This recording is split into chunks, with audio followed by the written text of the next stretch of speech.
Your live, interactive, your voice, your future coverage will begin shortly.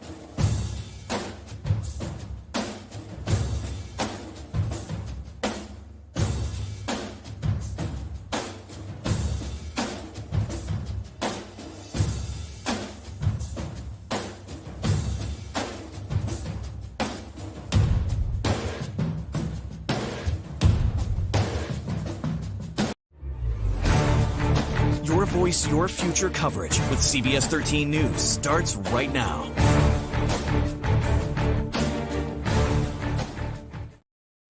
And hello and welcome. I'm Greg Lagerquist, and I have literally just come from the debate studio for our Maine 2nd Congressional District Republican primary debate, which ended about a little less, well, no, about 10 minutes ago or so on our online portion of it. And for those who are listening to us on News Radio WGAN, our radio partners, again, it was a little unusual. It was live on TV for about a half an hour on CBS 13 in place of our normally scheduled CBS 13 News at 7. And then we continued for another half an hour online. So interesting. I was going to have an analyst join me, but he had to cancel. He has a conference that he wasn't able to break away from. So it's just me. I'm probably just going to talk for 10 minutes or so. I do invite you to go ahead and fire a couple questions at me. Keep it respectful, if you would, please. But let me know, for example, where you're watching from, your thoughts on the debate. Again, we're already seeing social media basically claiming from both sides that they, in fact, won the debate, which I think is usual, what we see, quite frankly, that each side would sort of declare victory right away. So that kind of happened, not a surprise. But I'm curious to know what you think. Who do you think won the debate? Did you watch the debate? What do you think were the major takeaways?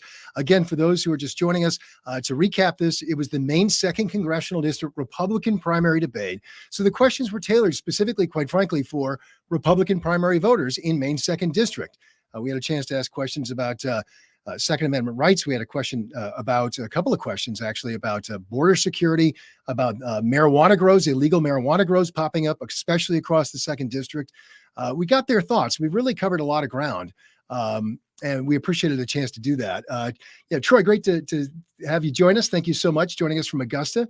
Great to have Troy with us today as well. And so let us know where you're watching from.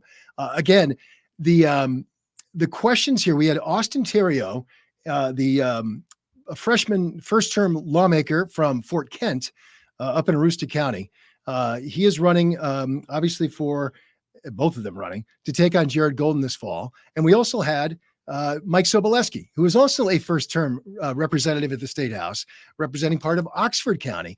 And what I thought was interesting, one of the questions that, to sort of like lift the veil a little bit on what I was thinking, I really wanted to ask him a question about border security in general, because they both have talked about it. And I tend to self-select. If I hear candidates talking about issues on the campaign trail, those are the issues we want to explore, especially if there are points of difference between the two candidates. So I want to get into that, hear from those candidates. And I think we had a chance to do that tonight. But specifically, I also wanted to ask about the northern border, because quite frankly, these are two state representatives who each have districts that border the Canadian border. So the question is, okay, if you talk about border security, anything specific that you would do for the northern border? And both of them actually had similar answers, quite frankly, talking about the fact that they would like to see more resources go to Border Patrol, but obviously didn't want to say that they want to build a wall along the northern border for our Canadian neighbors. That's not what they were calling for. So I thought that was interesting to get into that kind of conversation as well. So the other thing that we talked about as well is there one question that we slipped in near the end on the online portion only. Was a chance to ask about really news of the day. Literally broke this afternoon that the U.S. Drug Enforcement Agency is basically looking to legalize, or let me track that a little bit, is to change the classification for marijuana to classify it as less dangerous and to recognize its medicinal value, not quite legalizing it for recreational use, but more in line with what we're seeing states do, like Maine. You may know, Maine was one of the first states to legalize medicinal marijuana. That was almost 25 years ago at this point, folks. And it was relatively recently that the recreational use of marijuana was legalized. But it was interesting to hear both candidates sort of took a libertarian perspective on that, saying they both support the idea that you can responsibly legalize marijuana, and that it frankly has become a fairly big business in the state of Maine already in just a few short years that recreational marijuana has been legal. And hello to Nancy, who says she's tuning in from the USA. All right. Thank you for tuning in from the USA. Thank you, Nancy. So anyway, keen to get your thoughts. The other thing I want to ask, if anyone's out there and wants to answer it, again, who did you think won this debate? And what were your thoughts on their presentation? I'm also kind of interested to hear your thoughts, if you want to, on we don't usually do it this way. We've done it a couple of times where we have a portion on TV and a portion online. I'm curious for your feedback on that. We take it to heart. If you liked it, or if you were watching at WGME.com, you probably didn't know, or right here on social media, which is where you are right now. If you were watching it there and just sort of transitioned over here, you hopefully didn't notice much of a difference at all. But we only had the first half hour on TV. So I'm curious to know if you kind of thought that worked. So anyway, I'm not going to, do a lot of, details here tonight. I will read this though, because this is kind of interesting. I mentioned that both of the campaigns were, let's see if I can get this to open. Yeah, let me share my screen here, folks, so you can see this.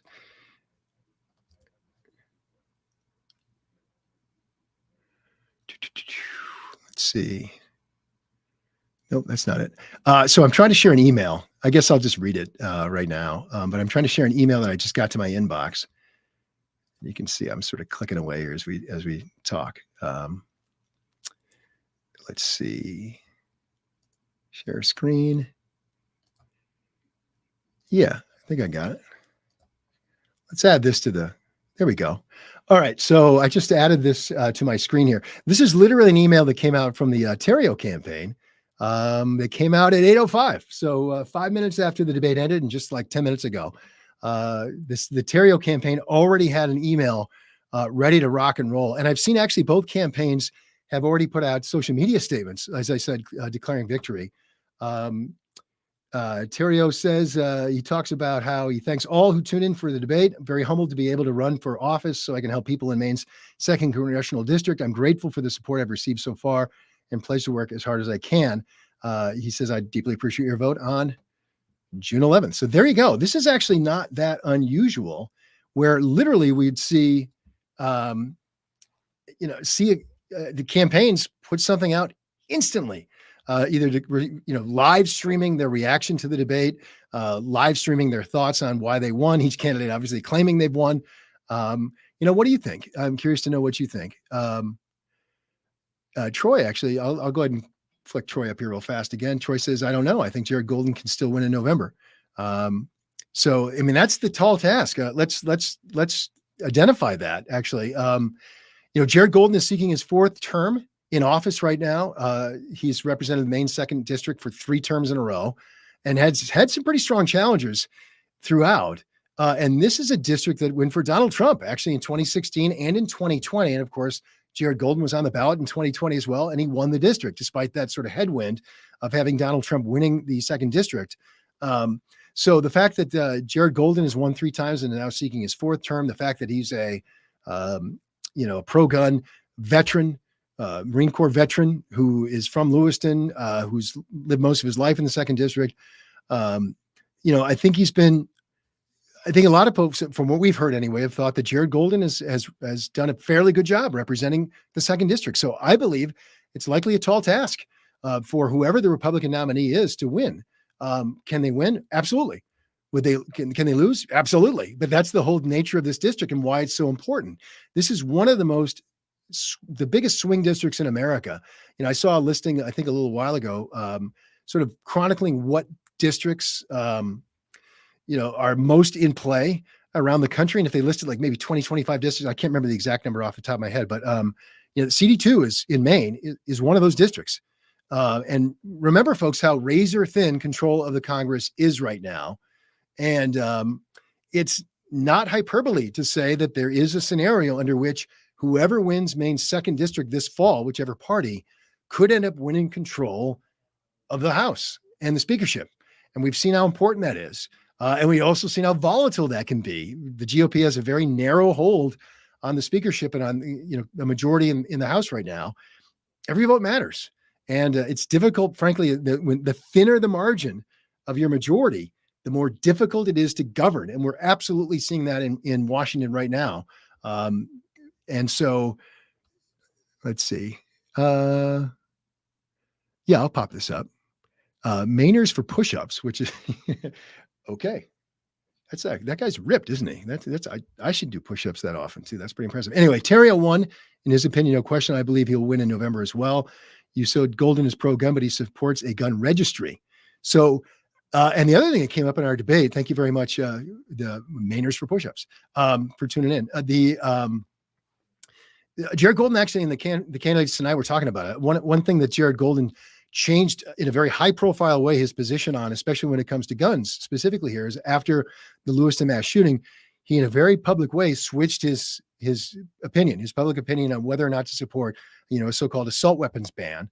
He had been opposed to that, and then came out shortly, literally days after the tragedy in Lewiston. And we can never forget, obviously, the 18 people who died. That was the 6 months since that horrific tragedy. It was just a couple of days ago. He changed his mind on the ban. And, it's interesting. It's going to be interesting to see how that plays out politically. Obviously that is a high profile move in a district that has, one of the highest percentages of gun ownership, according to the data that we've seen in America. One of the highest rates of NRA membership in America in Maine's 2nd district. So any position around guns is going to be, it's going to be interesting to see how it plays out politically. Let's not forget, folks, that some of Jared Golden's earliest television ads for one of his earliest campaigns did feature him at a firing range, because he wanted to underline that point in a district like Maine CD2, where gun ownership and gun rights are so closely held, that he was one of them, that he believed in that. So, so it's going to be interesting to see how that plays out. In the general, whether it's Mike Soboleski or Austin Theriault, who ends up winning the Republican nomination in November, how that's going to play out. It's going to be a big part of the campaign in the fall, and that they're going to try and score political points on that. That's just the nature of the race, and it's the nature of the voting records for the 2nd district. So that's one of the things I was sort of keeping an eye on, and I want to thank everyone who's watching right now. We've got quite a few people who are on there. And for those of you who are just joining, this is sort of my very brief recap. And to be clear, for the record, I am no way in heck going to say whether I think one candidate won or another. That's not my job, and that's not what I'm going to do. So if you want to know my opinion, you're not going to get it, because I thought, they both, I think, represented their opinions well tonight. Both were well-spoken. Both were prepared. Both went right to the points that they wanted to make. And frankly, as the moderator, that's my goal. My goal is to get in there, find points of difference, and allow them to explain their differences, and frankly, to engage each other on those differences. And they did.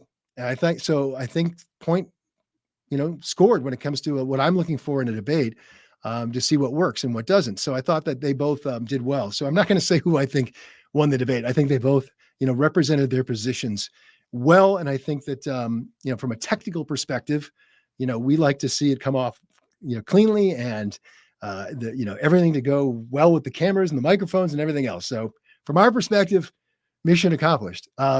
One funny moment, I will mention this for those who may have noticed it, who watched our debate. I did had a little screw up with the teleprompter right off the top. The first question I had wasn't quite in the prompter when I went to it, and I hadn't advanced my iPad to that first question. So I had to go grab and scramble and grab the piece of paper. So there was about a 4-second delay while Greg just trying to figure out which media, paper, iPad, or teleprompter he was going to read the first question. So apologies that, a tiny bit of a stumbly start to our debate. Hopefully that it wasn't too disruptive for the folks at home. Anywho, sincerely appreciate everyone who tuned in for our debate. A couple of housekeeping matters. If you missed any of this debate, it lives right here on our website at WGME.com. It's still on our YouTube channel. You can watch any or all, or skip around, whatever you want to do, and watch that debate. And our goal, I'll state it right now, our goal is to absolutely have a general election debate for Maine's 2nd district as well, because I think it's that important. So I think this is one of those races that could decide, as I said, who controls Congress. So we're already looking forward and want to be talking with the campaigns about securing a date to have a general election debate featuring Jared Golden and whoever emerges as the Republican nominee for Maine's 2nd District. So look forward to that information as we get it.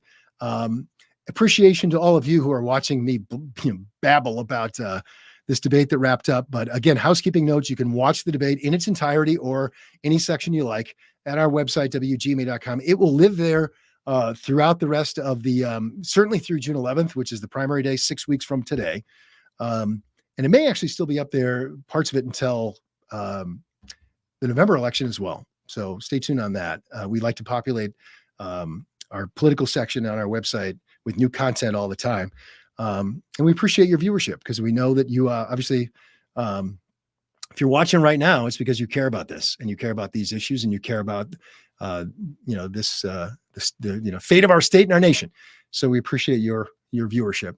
I think that's about it. Anyone else with any further comments? I'm kind of trying to monitor the comments a little bit. So I think we're good. Yeah, I think that'll do it. So, all right. With that said, everybody, there's going to be a full recap of the debate on CBS 13 News at 11 tonight. And by full recap, I mean the highlights in a condensed version, so a couple minutes, on Fox 23 News at 10 and CBS 13 News at 11 o'clock. I'm actually out of here. Marissa Bodner and Stephanie Grinley are going to be hosting and anchoring the evening newscast because I've been here since noon today for preparing for the debate. So with that, look at that. I managed to talk for like almost 17 minutes saying the same thing I feel like over and over again. But thank you so much, folks. I appreciate your support and your viewership. And that'll do it. Again, check out WGME.com for all of your information now through primary day, June 11th, and through election day as well this fall. Have a great night, everybody. This has been live, interactive, Your Voice, Your Future coverage from CBS 13 and Fox 23. Make sure to stay connected with CBS 13 and Fox 23 on air, online, and through these social channels. Thank you for watching.